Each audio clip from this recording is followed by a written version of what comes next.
Teenage sexting, it's on the rise according to a new study, which is somehow the most normal dumb stuff that they're up to, right after Sharpie sniffing, eating Tide Pods, and oh yeah, who can forget the hot coil challenge.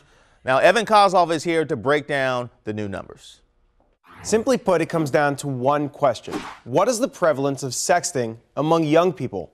And why are they asking this? Well, quite simply, there's no consensus. So that's why they did what's called a meta-analysis. They looked at studies from across the world, 22 from the US, 12 from Europe, 2 from down under, and 1 from Canada, South Africa, and South Korea. All in all, we're talking about 39 studies asking 110,380 young people about sexting.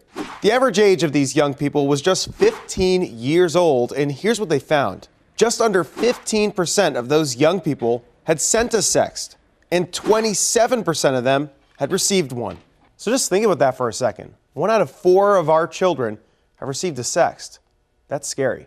There's a good chance that if you have a 17, 18-year-old child, that he or she has received a sext. Jeff Temple was a co-author on the study. He says the main takeaway from parents is don't freak out. It's not the end of the world if their kid is sexted. It doesn't mean they're bad or a deviant kid. It is a behavior that is becoming more normative. It doesn't mean that we should condone it, but just not to freak out.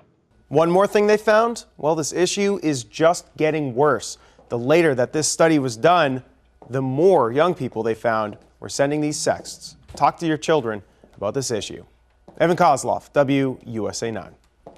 And another big part of the problem, they also found that 12% of those polled had forwarded one of those sexts to someone else without permission. Now, Jen, he said not to get upset and it's not the end of the world. But for me, it is, because I hate when I miss a sexual revolution. I missed a sexual revolution in the 60s, and I'm missing it right now. That's actually a good thing. That's a good thing, Reese. We were all socially responsible, man. Here's the thing, Reese. Don't take any pictures you don't want your mama to see. That's what I tell my girls. Don't take any pictures you don't want your mama to see. So I was asking the crew, I was like, who's sexted in here? And then everybody but me raised their hands. And they said, Jen, it's a millennial thing. I feel a revolution.